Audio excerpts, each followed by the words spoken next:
Hello friends, this is Deepika. Welcome to Bright Learners Academy. तो आज की इस वीडियो में हम एक्सपोनेंट्स एंड पास चैप्टर से एक्सरसाइज 12.1 का क्वेश्चन नंबर 2 सॉल्व करेंगे। So let's start our video. So question number 2 is simplify and express the result in par notation with positive exponent. It means कि हमें सबसे पहले उसको सिंप्लीफाई करना है और फिर ये ध्यान रखना है कि उसके जो एक्सपोनेंट है वो पॉजिटिव होना चाहिए। चलिए स्टार्ट करते हैं with the first part. And first part is -4 raised to the power 5 divided by -4 raised to the power 8। अब आप सबने लॉज वाली वीडियो तो देखी होगी। लॉज मैंने जब सिखाए थे तो उसमें क्या था, अगर आपके बेस सेम है, पार्ट्स डिफरेंट है और डिवाइड हो रहा है तो क्या हो जाएगा। लॉ था a raise to the power m divided by a raise to the power n equals to a m minus n। यानी कि जब आपके बेस सेम हो बेटा और पार्ट्स डिफरेंट हो और डिवीजन हो रहा है तो हम क्या करेंगे, हम उनकी पार्ट्स को माइनस कर देते हैं। चलिए माइनस कर देते हैं। हमारा बेस सेम है तो हम बेस ऐसे ही लिख देंगे, -4 इज द बेस है। पार्ट्स क्या क्या है, 5 एंड 8, इनको माइनस करना है। यानी ये हो गया बेटा 5 minus 8 and 5 minus 8 would be -3। So -4 raise to the power -3। पर हमें क्वेश्चन में बोला है, सिंप्लीफाई तो हमने कर लिया है, पर क्वेश्चन में क्या और चीज़ बोली थी कि हमें पॉजिटिव एक्सपोनेंट देना है। तो यहाँ पे अब हमारा सेकंड लॉ लगेगा। सेकंड लॉ एक होता था जिसमें था कि अगर a raise to the power -m है, ठीक है, किसी भी बेस की पावर अगर माइनस है, नेगेटिव है, तो आप क्या करोगे, उसका पहले रेसिप्रोकल कर लो तो वो पावर पॉजिटिव हो जाती है। तो हम यही वाला लॉ इसमें यूज़ करेंगे। नाउ पहले इसका रेसिप्रोकल कर लिया, so it would be -4। Okay, 1/-4 raise to the power 3। Okay, so this is your answer, 1/-4 raise to the power 3। Now come to the next question. Second part is 1/2 raised to the power 3। Okay, I think 3 कुछ अच्छे से नहीं बना, एक बार फिर से लिख लेते हैं, raised to the power 2। अब यहाँ पे कौन सा लॉ है, एक हमारा लॉ होता था जिसमें पार की पार होती थी, याद है। तो वो क्या था, जैसे a raise to the power m raise to the power n, अगर बच्चे पार की पार होती है तो उस सिचुएशन में क्या होता है, हम पार्स को मल्टीप्लाई कर देते हैं। तो ये हो जाएगा a raise to the power m multiply by n। ठीक है, हमने क्या किया, सिर्फ पार्ट्स को मल्टीप्लाई कर दिया। अब यहाँ पे भी हमारे पास दो पार्ट्स है, 3 and 2, इन्हें भी मल्टीप्लाई कर देते। इसका मतलब क्या हुआ कि 1, ये जो बेटा पूरे ब्रैकेट के बाहर फिर 2 है, इसका मतलब ये वाला जो 2 है ये इन दोनों की पार्स है। ये 1 की भी पार है, 1/2 की पार है ये, यानी 1 की भी और 2 की भी। तो इसको हम इस तरह से लिख सकते हैं, 1 raise to the power 2 upon 2। अब क्योंकि इसमें एक ऑलरेडी पार्ट थी 3, अब 3 और 2 को हमें मल्टीप्लाई करना होगा बिकॉज ऑफ दिस लॉ। तो ये हो गया बेटा 3 मल्टीप्लाई बाय 2। तो ये क्या हो गया, अब 1 into 1 is 1 only, then 2 raise to the power 3 2s are 6। ठीक है, और इसमें तो हमारी पार हमेशा, इस वाले में तो हमारी पार पॉजिटिव ही आई है, तो इसे अब हमें आगे सॉल्व करने की नीड नहीं है, and this would be our answer. Okay, now come to the next part, third part.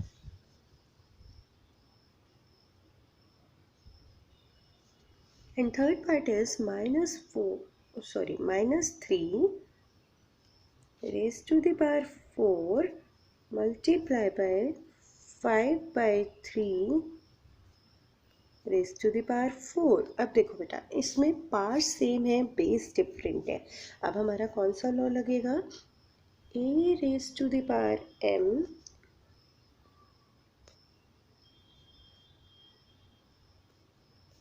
into b raised to the power m equals to ab raised to the power m।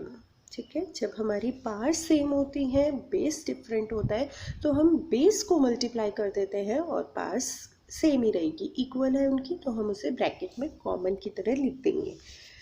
अब इस situation में यानी अब हमें क्या करना है? इन basis को मल्टीप्लाई करना है।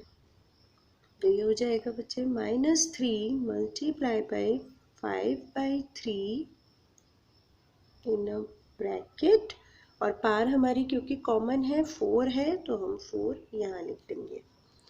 ठीक है, अब ये 3 से 3 कट जाएगा बेटा, ये बन जाएगा -1। अब हमारे पास क्या आ गया? ये -1 multiply by 5 raise to the power 4। अब जो हमारा यही वाला लॉ है बेटा, इसको मैं उल्टा करके भी लिख सकती हूँ। अभी मैं इस वाले में हूँ, a b raise to the power m। अब मुझे क्या करना है? मैं इसको उल्टा करके भी लिख सकती हूँ। तो यानी कि मैं a raise to the power m into b raise to the power n के फॉर्म में लिख देते हैं। तो ये इसका मतलब क्या हुआ? इसका मतलब हुआ कि 4 पावर है, -1 की भी 4 पावर है, इंटू 5 की भी 4 पावर है ना, क्योंकि ये ब्रैकेट में। इसका मतलब ये हुआ कि ये दोनों की पावर है, हमने दोनों को अलग अलग कर दिया फिर से। अच्छा, अब अलग अलग कर दिया तो -1 raise to the power 4, it means -1 into -1 into -1 into -1। तो negative negative positive, then positive negative negative, and again negative negative positive. तो क्योंकि ये इवन नंबर में है बेटा, अगर पावर इवन नंबर में होती हैं तो वो पॉजिटिव हो जाती है, तो इट वुड बी 1। अब ये -1 हमारा पॉजिटिव हो गया है, -1 into 5 raise to the power 4। ये क्या हो गया? 5 1 सा 5, so it would be 5 raised to the power 4. Okay, and this would be your.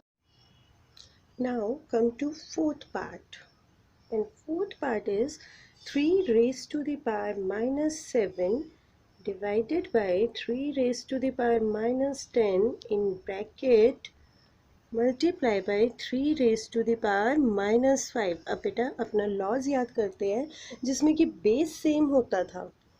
अब अगर हम यहाँ पे भी ध्यान से देखें, हमारा बेस सेम है, सब में 3 3 3 है।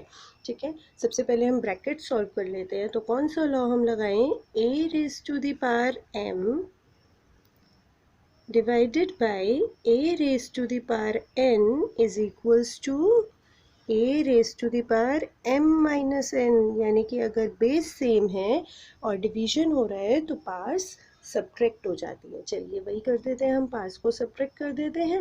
यानी कि ये हो गया बेटा 3 कि पार्ट्स को सब्ट्रैक्ट करना है, यानी -7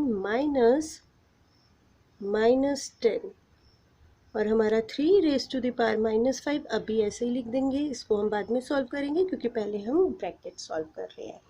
तो अब ये बेटा दो नेगेटिव है यहाँ पे, -7 माइनस -10, तो ये क्या हो जाएगा? पॉजिटिव बन जाएगा। माइनस माइनस पॉजिटिव हो जाता है, तो ये हो गया -7 + 10 multiply by 3 raise to the power -5। इसको हम अभी एज इट इज़ ले रहे हैं। ठीक है, इसको छोड़ना नहीं है, इसको साथ लेके चलना है। अब ये क्या हो जाएगा बेटा? -7 + 10 है हमारी पावर, तो 1 इज़ पॉजिटिव 1 इज़ नेगेटिव, हम क्या करते हैं? माइनस करते हैं। और साइन किसका आता है? बिगर नंबर का। तो इसमें तो हमारे पास बिगर नंबर पॉजिटिव है, तो इसकी पावर पॉजिटिव ही रहेगी। यानी 10 - 7 is 3 into 3 raise to the power -5। अब बेटा अगेन हमारी पार्ट्स तो डिफरेंट है, बट हमारा बेस सेम है। तो कौन सा लॉ लगेगा? पर मल्टीप्लाई हो रहा है। ओके, तो यानी कि ये हो गया बेटा a raise to the power m multiply by a raise to the power n is equals to a m + n। यानी कि अगर हमारा बेस सेम है, पार्ट्स डिफरेंट है, तो उस केस में बेटा पार्ट्स ऐड हो जाती हैं। अगर मल्टीप्लाई हो रहा है, बेस सेम है, तो पार्ट्स ऐड होंगी, और बेस सेम है, डिवाइड हो रहा है, डिवीजन हो रहा है, तो पार्ट्स सब्ट्रैक्ट होती है। चलिए इनकी पार्ट्स को हम ऐड कर देते हैं, यानी 3 माइनस 5, राइट, क्योंकि प्लस माइनस माइनस हो गया मेरा, तो ये हो गया बेटा 3 raised to the power -2। अब हमारा नेक्स्ट लॉग लगेगा, क्योंकि ये 3 raised to the power -2 है, यानी कि ये कितना हो गया बेटा, नेगेटिव को पॉजिटिव बनाना है अब बस मुझे, क्योंकि हमारे क्वेश्चन में यही था ना कि आपको पॉजिटिव एक्सपोनेंट देना है। ठीक है, तो पॉजिटिव एक्सपोनेंट देने के लिए हम क्या करेंगे, इसका रेसिप्रोकल कर देते हैं, यानी ये हो गया बेटा 1/3 raised to the power 2, and this is our answer। कौन सा लॉ लगा है इसमें बेटा, यानी कि अगर a raised to the power -m होता है इज इक्वल्स टू क्या हो जाता है, ये 1/a raised to the power m।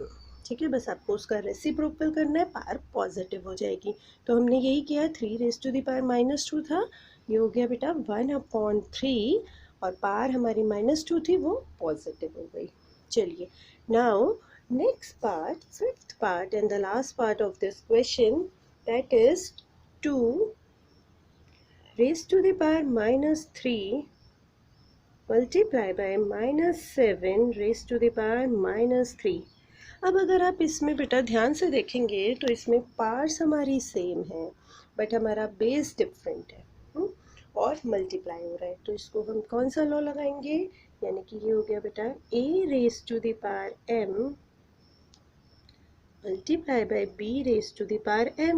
दोनों की मैंने पावर सेम करी, तो कौन सा लॉ लगता था, यानी आपको बेस मल्टीप्लाई करना है और पार्ट्स को आप कॉमन में लिख सकते हो। तो ए बी, मैंने दोनों का बेस मल्टीप्लाई कर दिया और पार्ट्स कॉमन है, दोनों में m ही है, तो ये हम कॉमन लगा देंगे। चलिए अब इसी लॉ को हम अपने क्वेश्चन में लगाते हैं, तो यानी कि बेटा अब हमारे बेस डिफरेंट है, पास सेम है, तो हमें 2 × -7 करना होगा। किस तरह से लिखेंगे इसको, 2 × -7